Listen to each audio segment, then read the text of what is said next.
Writing Task 2. Band 9 Score Model Essay. With advanced vocabulary.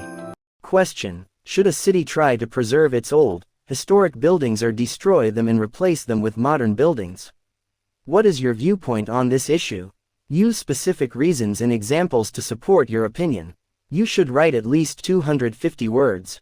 Sample answer 1. Some may acquiesce with the fact that replacing old structures with contemporary monuments is a good idea, while others may not condone this. However, I candidly believe that historic structures should be preserved. This essay outlines the coherent reasons for doing so. Industrialization has evolved, thus leading to an insatiable desire for wealth. Demolishing of old buildings for spaces to build casinos and hotels has been the norm these days. Old buildings are a depiction of our native history. For example, the Jallianwala Bagh in Amritsar shows the people who lost their lives. This revives patriotism in the youth. The Taj Mahal in India, a monument of love, serves as an example of unconditional love. These are emblems that will assist children in learning history. In New Zealand, old earth pots were discovered from old monuments that helped assess which cereals our ancestors ate. Secondly, history revitalizes the tourism industry. An instance of this is the Fort Jesus Museum in Mombasa, Kenya. A huge number of local and foreign tourists pay a visit to the museum regularly. This thus leads to an appreciation of the local currency and cross-cultural pollination, therefore bringing a country to a trajectory model. The funds raised through tourism may be used for refurbishing the old structures. To recapitulate it all, I firmly believe historical structures are a heritage of any country. Thereby destroying them is like unleashing a lethal war on our history.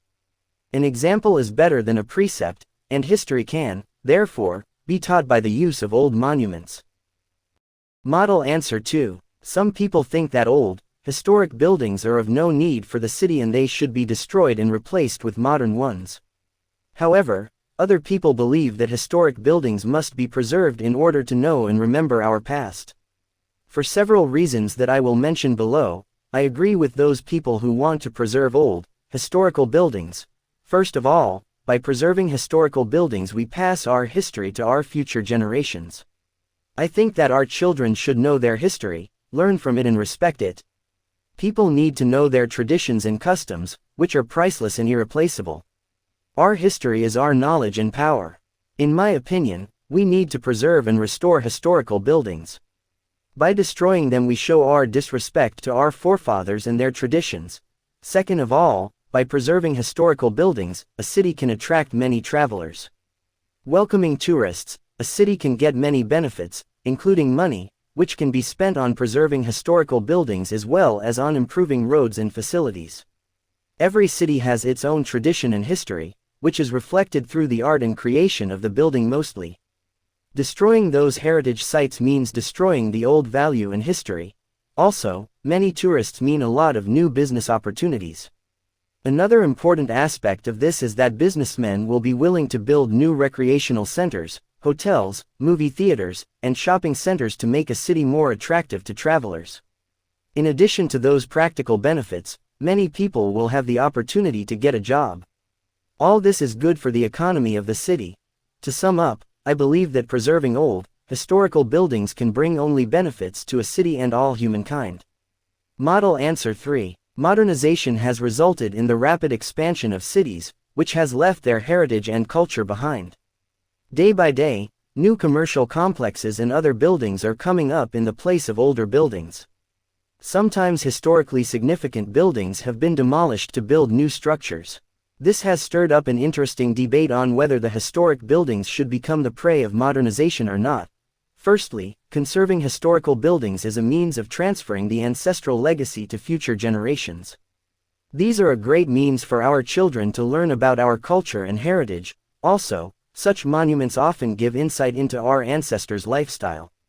Knowing our history and giving respect to it is very much important to advocate patriotism in young people. Secondly, such buildings will attract more tourists, hence, the tourism industry will grow. This brings more money, thus improving the lives of people over there. This money could be used to preserve and renovate such buildings. Additionally, a city becomes well known among other parts, and this increases chances of getting more funds and investments. Finally, increased tourism means increased income. To cater to the increasing number of tourists, new hotels, resorts, and better facilities have to be built. Apart from bringing more money, it increases employment opportunities too. In my opinion, preserving such buildings would greatly benefit the economy and also teach future generations about their history, culture, and traditions. Furthermore, it significantly contributes to infrastructure developments and modernization, at the same time allowing saving cultural beauty. Model answer 4. It is believed that old, historic buildings are not useful to the community, and they occupy space in an already premium location. Take the Colosseum of Rome, for example. The building occupies a lot of space in the middle of a city, but it has more advantages that compensate for the loss of premium due to land cost. It can be argued that contemporary buildings have more advantages than disadvantages by analyzing the impact due to culture and revenue from tourism in these buildings. The rich cultural and heritage of our ancestors can only be passed down to future generations through such structures. The structure is evidence of history and portrays itself to provide a comparison of lifestyle evolution since the recorded history. As an illustration, the Eiffel Tower, standing tall in the center of the city, was built about a century ago. It clearly is not having any useful money-generating purpose apart from tourism. However, the future generations can take it as proof of the existence of scholars who could build skyscrapers that could last several centuries without the use of modern technology and equipment. The pride of owning such an engineering marvel is priceless. Secondly, the government's spending to preserve this building is benefited multiple folds through the revenue generated by touring individuals. The revenue generated from the Tirupati temple, for instance, accounts for the second largest revenue-generating source after tax revenue in the case of Andhra Pradesh. Hence, it can be clearly seen that the amount of effort and the time invested by city authorities could fetch a much more attractive return on investment than building modern structures. On the other hand, due to the migration of people from countrysides and population expansion within cities, there is a huge demand for real estate space. There is increasing pressure on local governments to demolish heritage buildings due to inefficient use of space inside them. For instance, Singapore, which has a total area of 27 square kilometers, cannot afford to have a large coliseum. These days, though, local bodies are coming up with innovative ideas like moving an entire building by fitting wheels under them. Such techniques can be used instead of destroying the culture and revenue from them. In short, preserving a historic building within a city proves to be a more valuable proposition than replacing them with modern buildings. Hence it is recommended to city officials to look into every possible alternative to demolishing the historic monuments. Model answer 5. Past and future have to be a part of every city's characteristics. This is what makes cities different and diverse. That's how we get attracted to one city and feel bored at another. Walking in the streets alone should give us an idea of the history of the city or how technologically advanced it is. So, I think it is a critical task and an influential one for the inhabitants of the city to decide what historical buildings to keep and what to replace with modern iconic ones.